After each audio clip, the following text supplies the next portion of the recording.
안녕하세요. 대구부동산 스터디입니다. 특별 브리핑, 똘똘한 한 채의 함정, 그러니까 지극히 주관적인 의견입니다. 데이터는 없어요. 그러니까 재미로 봐주시면 되겠습니다.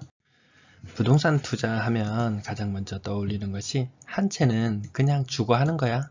그래서 하는 거지 두 채부터가 투자의 시작이다. 이게 가장 지배적인 생각이죠.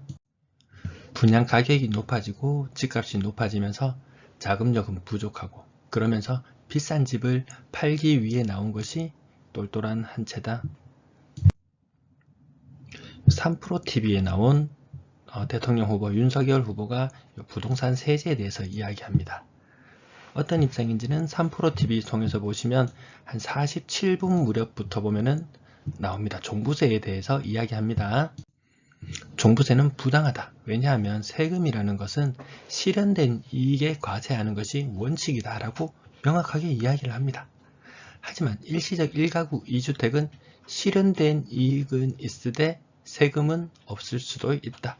물론 높은 고액의 물건을 팔면은 또 양도세 내는 부분이 있겠지만 일반적인 서민들이 사고 파는 아파트들은 세금이 없을 수가 있다. 세금에 대해 부당하다고 생각할 필요가 없다. 종부세 내라 그러면 내는 거예요. 일시적 1가구 2주택 세금 안 내라 그러면 안 내는 거예요. 제도가 정해지면 그것을 이용하면 되는 거겠죠. 문재인 정부 시절 초기에 1주택의 양도세에 대해서 과세에 대한 언급을 한 연구기관에서 한 적이 있었습니다. 반발이 너무 거세가지고 나오자마자 그날로 바로 그 글이 삭제되었던 것 같아요. 똘똘한 사람들은 이 제도를 적극적으로 활용했어요. 지금도 활용하고 있을 거예요. 요즘 세금 때문에 못 팔아요. 그냥 두 채로 갈래요. 이런 사람들 많이 나오고 있어요. 이렇게 하면 이미 투자의 반은 실패한 거라고 보면 될 거예요. 지금 당장은 이해를 잘 못할 수도 있지만 양도세 고지서를 받아드는 순간 아차 싶을 겁니다. 똘똘한 투자자는 똑똑한 한 채 프레임에 띨띨한 투자자가 되었다? 아니 더 이상은 투자자가 아닌 상태가 되었다. 똘똘한 한 채를 보유하며 스스로 똘똘한 투자자라고 생각한다면 첫 화면에 있었던 내용을 다시 한번 떠올려 봅시다. 이 내용입니다. 한 채는 그냥 사는 거고 두 번째 주택부터 그게 투자의 개념이지. 그런데 어느샌가 똘똘한 한 채 프레임에 자기도 똘똘한 한 채를 보유하면서 똘똘한 투자자라고 생각하게 되는 거죠.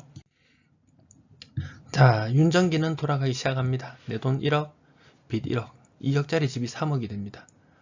일시적 1가구 2주택 이용하기 위해서 또 B라는 주택을 4억을 주고 매수를 해요. A는 전세를 주고요. 내 돈 2억, 빚 2억, 집은 두 채입니다. 비과세 이용해서 A를 매도하고 다시 B를 전세를 주고 C 집을 삽니다. 이때 내 돈은 3억, 빚은 3억이 되는 거죠. 세금을 안 내고 요런 시스템으로 A, B, C, D, E, F 이 돌리는 게 이게 바로 윤정기 시스템이에요. 이 세금 없이 가장 쉽게 돈을 벌 수 있도록 만들어 놓은 구조가 이 부동산 투자 이 구조라는 거죠. 다른 어떤 거래도 세금은 다 나오거든요. 소득에 대해서 실현된 이익에 대해서 과세를 하는 거죠. 자, 6억 집이 1, 2억 오르는 동안에 10억 집이 막 15억이 되는 기염을 토합니다. 그래, 투자는 거거익선이야. 클수록 더 많은 수익을 얻을 수 있을 거야. 싹 다 정리해버립니다. 그리고 똘똘한 한 채로 갑니다. 14억짜리 집을 내 돈 7억, 빚 7억에 삽니다. 이 내 돈 이 불리는 과정에서 이거 비과세가 상당히 큰 역할을 했었죠. 가장 선호하는 비싼 집에 사는 똘똘한 투자자가 되었습니다. 다달이 나가는 금융이자 좀 부담스럽기는 해요. 들어오는 월세도 없어요. 하지만 누구나 말하는 똘똘한 투자자예요. 가장 선호하는 집에 비싼 집에 사는 똘똘한 투자자예요. 14억에 샀는데 옆집이 12억에 팔렸다고 해요. 하지만 집값은 우상향하니까 걱정이 없어요. 조금 쫄리기는 해요. 조금 오른 것은 조금 떨어지고 많이 오른 것은 많이 떨어진다. 이게 일반적인 모습이었어요. 버블세븐이 붕괴되었을 때 지금 마용성이 붕괴되려고 하고 있는 모습에서 1억 2억 엄청난 가격으로 떨어지죠. 뭐 20억짜리 집이 하루 자고 일어나니까 2억이 떨어졌다, 3억이 떨어졌다, 이런 이야기가 지금 들리고 있잖아요. 근데 아닐 수도 있어요. 부동산 투자는 좀 더 벌었다고 똘똘하고 좀 덜 벌었다고 띨띨하고 구분 짓고 이거는 중요하지 않아요. 그냥 현실이 있을 뿐인 거죠. 빚이 커지면 그 자체가 자신한테 가장 큰 부담으로 다가올 수 있는 부분이에요. 큰 집에 산다고 마냥 행복할까요? 큰 집에 엄청난 빚을 안고 있다면 그게 과연 행복할까요? 똘똘한 거 팔고 다른 곳으로 가면 되잖아. 근데 그럴 것 같았으면 서울에 사는 사람들 집 팔아가지고 다 대구에 왔을 거예요.